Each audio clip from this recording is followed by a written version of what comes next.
आप सभी लोगों को पता है आज दशहरा विजयदशमी का पर्व हम मना रहे हैं। सबसे पहले टोटल स्टूडेंट, साथ में उपस्थित जितना स्टाफ है, ड्राइवर बंधु, संस्था में कार्यरत कर्मचारी, कुमार कृष्णा कॉन्वेंट परिवार की ओर से सभी को दशहरा की विजयदशमी की शुभकामनाएं देता हूं और आशा करता हूं कि परम पिता परमेश्वर से, माँ भवानी जगदम्बा से हमें ये आशीर्वाद मिले। ऐसे पर्व से, ऐसे पावन पर्व से हम ये आशीर्वाद स्वरूप विचार, संस्कार और जो भी उनके द्वारा जो आदेश हैं वो हम प्राप्त करें, अच्छे बने। जो हम ये पर्व मना रहे हैं इसका मूल जो ऑब्जेक्ट है, उद्देश्य है, वो क्या है, वो मैं आपको अपने शब्दों में थोड़ा सा बताना चाहता हूँ। दशहरा या विजयदशमी ये क्यों मनाया जाता है, किस लिए मनाया जाता है, इसकी उत्पत्ति क्यों हुई, इसके पीछे कई प्राचीन मान्यताएं। आज के दिन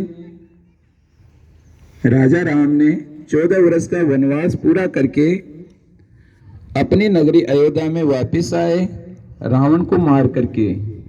इस खुशी से हर एक जाहिर लोग ने, जितने भी लोगों ने ये खुशी सुनी, देखी, समझी, सभी लोगों ने घी के दीपक जला करके ये पावन पर्व मनाया।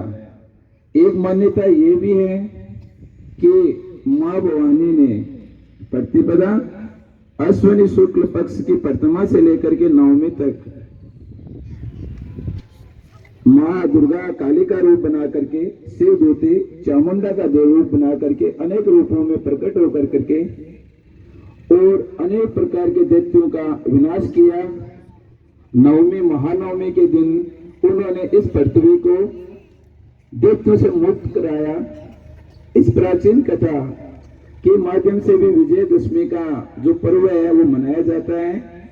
इसीलिए अलग अलग देशों में अलग अलग प्रकार से आज का दिन बड़े हर्षोल्लास के साथ में मनाते हैं। छोटे बच्चे हैं, पटाखे बजाते हैं, नए यूनिफॉर्म ड्रेस पहनते हैं, मिठाइयाँ खाते हैं, खिलाते हैं, एक दूसरे को गले मिलते हैं, मिलाते हैं, भाईचारे का संदेश देते हैं और भाईचारे का संदेश लेते भी है।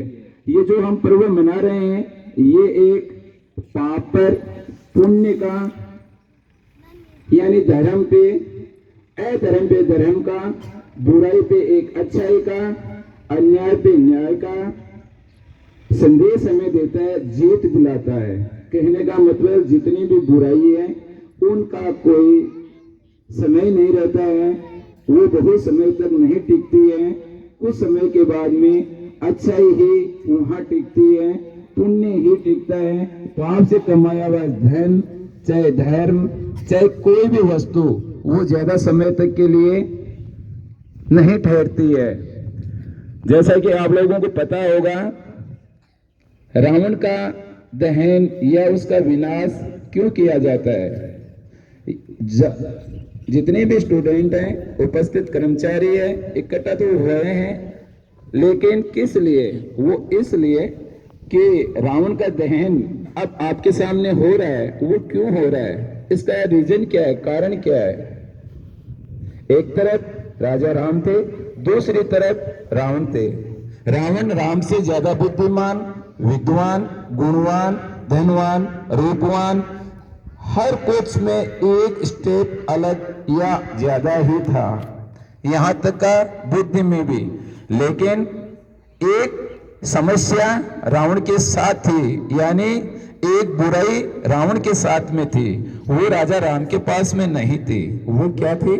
वो ये थी कि रावण है वो चरित्रहीन की संज्ञा में लिपटा रहता था या लिपट गया था, जबकि राजा राम के पास में ये चीज नहीं थी। वो इसलिए मैं बोल रहा हूं कि मां सीता का हरण रावण ने किया था और मनोदरी के साथ में रावण का पहले से विवाह हुआ था। उसके बावजूद मां जगजननी जो जगत को रचा था, पैदा किया था, उनको केवल और केवल एक बात के लिए, एक बिंदु के लिए, अपनी रानी या अपनी स्त्री बनाने के लिए उसको लंका तक ले आया, हरण कर करके, चोरी से, झूठ से, अन्याय से, छल से, कपट से, कई तरह के उसने विचार अपने दिल और दिमाग में गलत बैठा लिए थे। अंत में हुआ यूं, एक मां सीता के हरण करने से पूरी लंका को रावण ने राख बना दिया। बहुत अच्छी सोने की जो लंका नगरी थी, उसको एक राख के रूप में, राख के ढेर के रूप में रावण ने बना दिया। बहुत सारा लंबा चौड़ा उसका परिवार था, कुटुंब था, कबीला था, बहुत बड़ी नगरी थी, सब मारे गए। का कारण था कि उसकी नीति, उसकी जो नीयत थी रावण की, वो एक बिंदु पे आके खराब हो गई कि मैं मां सीता का हरण करके उसको अपनी पहरा लगाते हुए राजा राम ने उसका अंत किया। इसी पुण्य को प्राप्त करने के लिए आज हम सब इकट्ठे हुए हैं। हम संकल्प लेते हैं, टोटल स्टूडेंट साथ में टोटल स्टाफ, हमें संकल्प लेना चाहिए कि आज से हम अधर्म का